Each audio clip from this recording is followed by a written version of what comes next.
मेरे YouTube family दिल से बोलिए जय माता दी। माँ शैलपुत्री के पूजन से आरंभ होती है नवरात्रि का पूजन।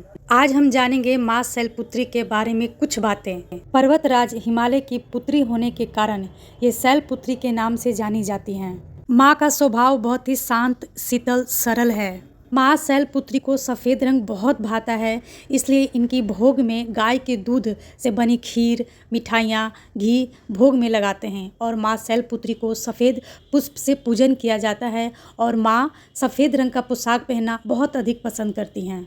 माँ शैलपुत्री का मंत्र ओम शैलपुत्री देवी नमः का अगर आप 108 बार जाप करते हैं तो आपका किसी भी प्रकार का शारीरिक दुख, तकलीफ, रोग से आप मुक्ति होते हैं और चंद्र दोष भी कट जाता है। मेरे YouTube फैमिली के तरफ से माँ के चरणों में सत सत प्रणाम। एक बार दिल से बोलो जय माता दी। जब माँ पार्वती भोलेनाथ को पति के रूप में पाने के लिए कठोर तपस्या कर रही थी तो माँ को उस स्वरूप को ब्रह्मचारिणी का नाम दिया गया। माँ को इस रूप के नवरात्रा के दूसरे दिन हम पूजन करते हैं।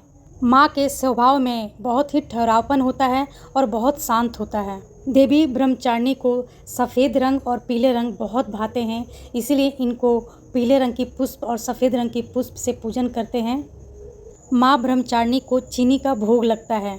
इस दिन अपने माथे पे चंदन का टीका जरूर करें, इससे एकाग्रता बढ़ती है।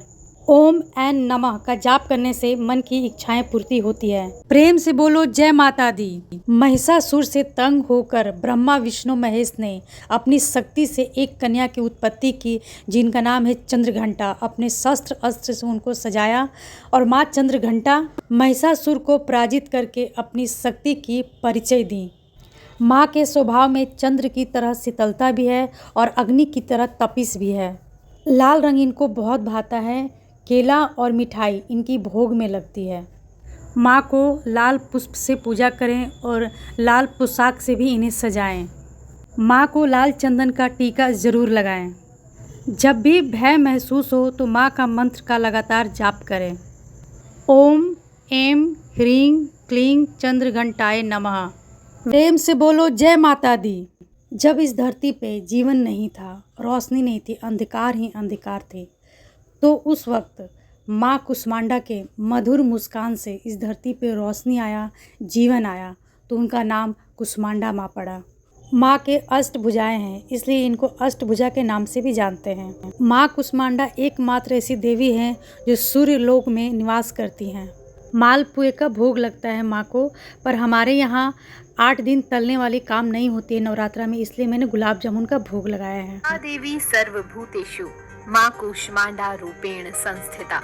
नमस्तस्यै नमस्तस्यै नमस्तस्यै नमो नमः। माँ के इस मंत्र से हर बिगड़े काम बन जाते हैं। प्रेम से बोलो जय माता दी। महादेव और पार्वती के पुत्र हैं स्कंद। महादेवी पार्वती को ये बात बहुत पसंद है कि दुनिया उनको उनके बेटे के नाम से जाने, इसलिए उनको स्कंद माता कहा जाता है, जो नवरात्रि के 5वें दिन पूजी जाती हैं। ऐसा माना जाता है कि ओम ह्रीं स्कंद माता देवी नमः का जाप करने से सुनी कोख भी भर जाती है। हर माता को स्कंद माता की पूजा जरूर करनी चाहिए, अपने बच्चे की सलामती के लिए, उनकी उन्नति जीवन के लिए। माँ को भोग में दूध और केला का भोग लगाएं और माँ को लाल पीले रंग बहुत पसंद है, तो इनको लाल पीले रंग के पुष्प से, पोशाक से इनको सजाएं। एक बार प्रेम से बोलो जय माता दी। आज हम बात करेंगे माँ कात्यायनी देवी के बारे में। कात्यायन ऋषि के कठोर तपस्या से माँ दर्शन दी। तब कात्यायन ऋषि ने अपनी इच्छा जाहिर की कि मेरी इच्छा है कि आप मेरे घर पुत्री के रूप में जन्म हो। तो माँ ने कहा जाओ, ये तुम्हारी इच्छा पूरी हो जाएगी। जब माँ कात्यायनी ऋषि के घर में जन्म लिया तो उनका नाम पड़ा कात्यायनी माँ। कात्यायनी देवी माँ चंचल स्वभाव की हैं और इनका रंग बहुत ही सुनहरा है। इन्हें पीला रंग बहुत भाता है।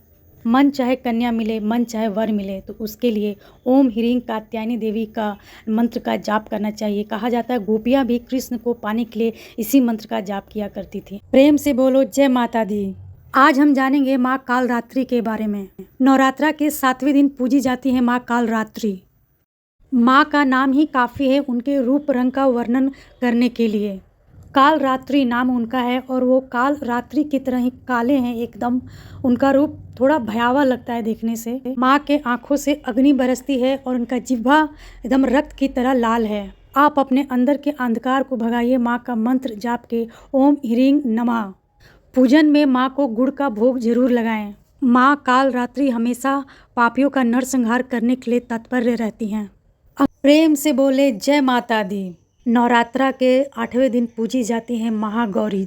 शिव को अपने पति के रूप में पाने के लिए जब महातप कर रही थी तो उस दौरान एकदम बिल्कुल सूखी काली पड़ गई थी और शिव जी ने जब अपने पत्नी के रूप में स्वीकार किया तो जटे में छिपी गंगा जल से उनको नहवाया गया तो बिल्कुल ही सफ़ेद गोरी चिट्टी हो गई, इसलिए उनका नाम पड़ा महागौरी देवी। माँ का वस्त्र भी है वाइट और उनका भोग भी लगता है एकदम वाइट, नारियल की भोग लगती है।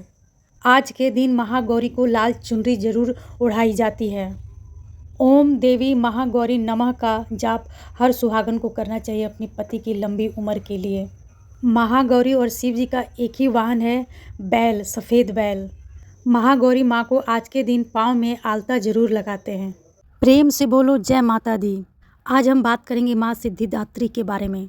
पौराणिक कथा के अनुसार भगवान शिव ने सिद्धिदात्री माँ की पूजन करके सारी सिद्धियों को प्राप्त किया था। सिद्धि प्राप्त करने के साथ साथ भगवान शिव का आधा शरीर नारी का हो गया था, इसलिए शिव जी को अर्धनारेश्वर के भी नाम से जानते हैं। माँ सिद्धिदात्री को बैंगनी कलर बहुत ज़्यादा पसंद है। आज के दिन माँ को घुगनी, चना का घुगनी और सूजी का हलवा भोग में लगाते हैं और पूरी सब्जी भी भोग में लगता है। माँ के इस रूप की पूजन नवमी के आखिरी दिन यानी नवमी को पूजा होता है।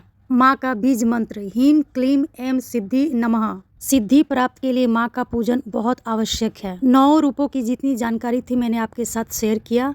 आप सबको नवमी की बहुत सारी शुभकामनाएं। एक बार दिल से बोलिए जय माता दी।